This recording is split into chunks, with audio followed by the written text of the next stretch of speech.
Alright guys, we're getting back on track with content. So welcome back to another video. This is what's in my Pelican, but instead of my tech Pelican, this is the mic kit, tracks rig. I'll explain more.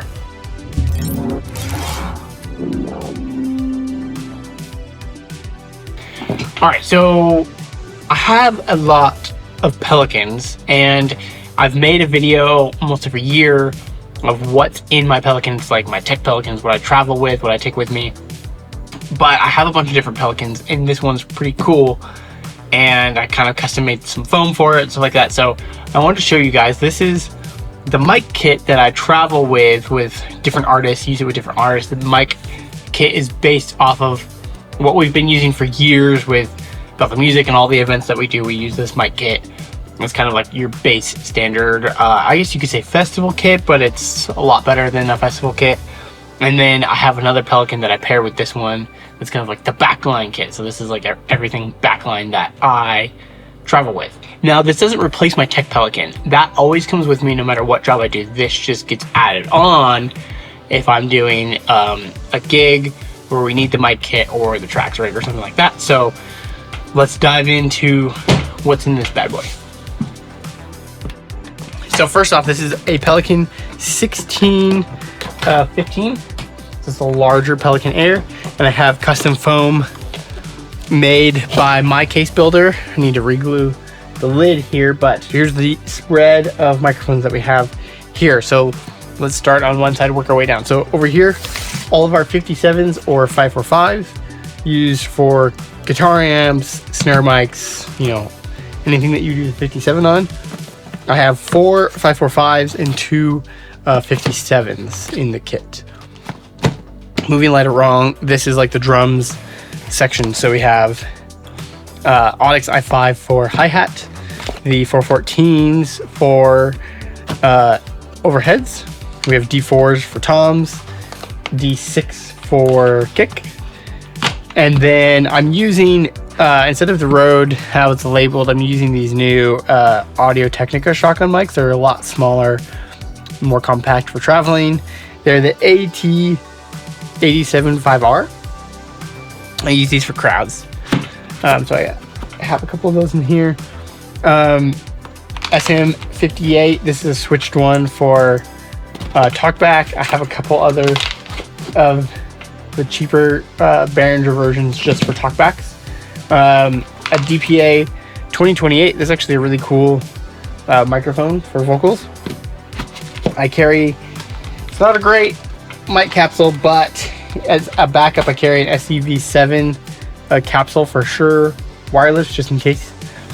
You never know when you need it. And then of course I also carry, this is the DPA 4018.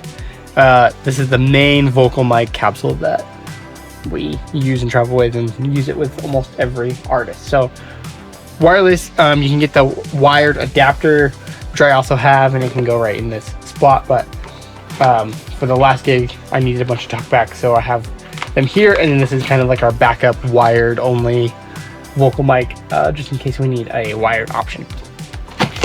Now the cool part is this whole tray pops out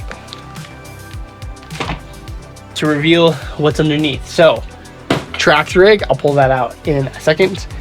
Mic clips over here, we got all of the mic clips for all of the mics, even an extra wireless one because it was hard to find. Some extra mic Beta 91 that lives down there, some electrical tape, a couple of DI boxes. This is a cheap DI box. Then I have like a, you know, acoustic Radio 448, a much better stereo DI box, and then this other monster of a DI box that I've been testing out, which is really interesting. So keep some DIs in there along with this microphone, and then the drum clips, the tom clips. So I use these for the D4s, so I can just clip it on. No mic stands required, which is amazing. And I carry some extra, I know they're Amazon basics, but just some extra AA's, because even though they're cheap, having good charged AA's is better than having no AA's. So I keep some extras in there.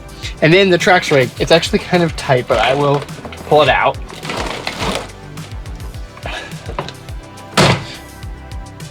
So here's the back. It's kind of based off of all the other Trax rigs you've probably seen. But this loom comes out here, plugs into your laptop power and USB. Power comes in, and then you have all of your 10 outputs, typically running Trax, Perk, BGVs, synth bass, click, cue, and timecode. And then on the front, you can just see it's actually empty. I could shrink this down even more, but the iPlay Audio 12 interface, and then there's some like extra USBs in here for MIDI controller or whatever you want that we can plug in right to the interface there. It's just all on a rack shelf. And yeah, that's it. That's pretty much the Trax rig. I might try to shrink it down a little bit to one of the half rack things and make it a little bit smaller and easier to use. But that's the Trax rig. Now, this little frame, yeah. All right.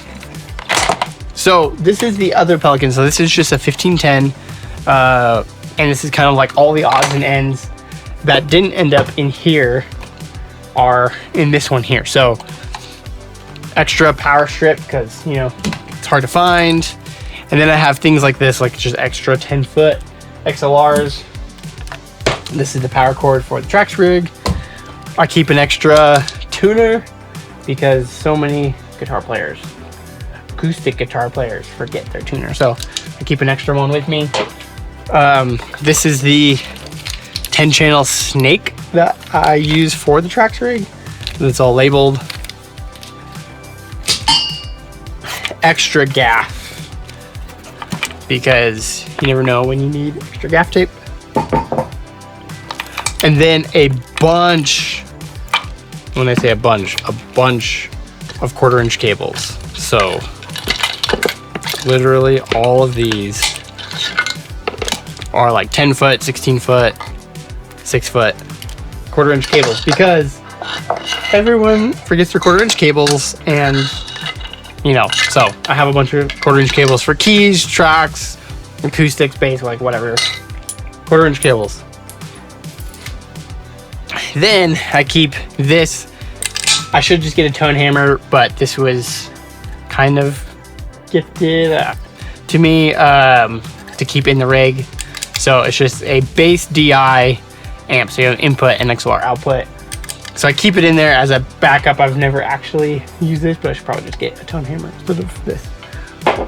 And then I carry these. These are basically SGIs, but they're the TC electronic teleport. So it's their version of SGIs. And they work decently well. Again, these are backups in case I need them. And then just some more XLRs. Up here I carry some patch cables, so short 1/4-inch patch cables, some E-tape, an extra capo, some 12-volt power supplies. There's a reference microphone in there, and then sometimes I also do carry a full PSM 900, just a single channel in here as a backup as well, or if I need a mix, I have a whole PSM 900. And that's pretty much the whole kit.